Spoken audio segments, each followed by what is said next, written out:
Bonjour à tout le monde, ici Jean-Claude Célie, guérisseur magnétiseur en Suisse. Tout d'abord, êtes-vous bien abonné à ma chaîne YouTube? Cela me permet réellement d'avancer, je vous en remercie. Merci de liker ma vidéo si vous l'appréciez et ensuite d'aller sous les commentaires de cette dernière où vous trouverez mon site internet, mon numéro de téléphone si vous désirez me contacter. Vous trouverez également un lien de Sophia Voyance, tarologue rénovée. N'hésitez pas à la contacter. Aujourd'hui, nous allons parler de l'herpès. L'herpès, familièrement appelé bouton de fièvre, est une lésion de la peau et des muqueuses d'origine virale. Cette infection est due à deux virus, herpès simplex, HSV1, responsable classiquement de l'herpès péribuccal, et HSV2, responsable de la plupart des herpès génitaux.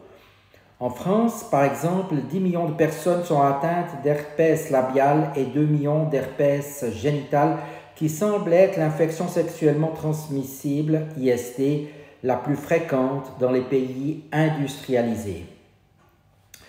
Les virus HSV1 et HSV2 se transmettent à partir des lésions, mais aussi entre les crises à partir d'une pause sans vésicule. L'herpès génital se transmet durant un contact sexuel avec un partenaire déjà infecté par le HSV2 génital, même si aucune lésion n'est visible. En outre, la plupart des personnes infectées par le HSV2 ne le savent pas. La primo-infection a lieu dans les 2 semaines suivant la transmission du virus et les lésions guérissent en 2 à 4 semaines. On note 4 ou 5 poussées par an, plutôt dans des phases de faiblesse de l'organisme telles que des fièvres, exposition au soleil, émotions ou règles. Les complications de l'herpès génital peuvent être sévères quand le système immunitaire est déficient. De plus, il peut être responsable d'infections fatales chez les nourrissons. Si l'herpès génital est actif au moment de l'accouchement, on pratique une césarienne. Quels sont les symptômes? Rougeur suivie de petites vésicules transparentes, sensations douloureuses sur la lésion et aux alentours. Quels sont maintenant les conseils?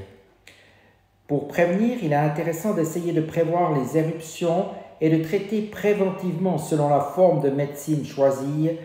Dans les cas suivants, il y a soit une grande fatigue, manque de sommeil, syndrome grippal, première exposition solaire, stress important ou cycle mensuel.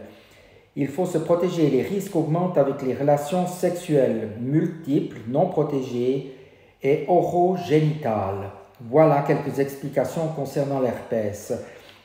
Il est bien clair qu'en plus des traitements médicaux, au niveau de mes soins à distance, je peux vous accompagner soit pour apaiser les douleurs, soit pour favoriser une guérison. Je vous remercie maintenant de votre attention et vous dis à tout bientôt.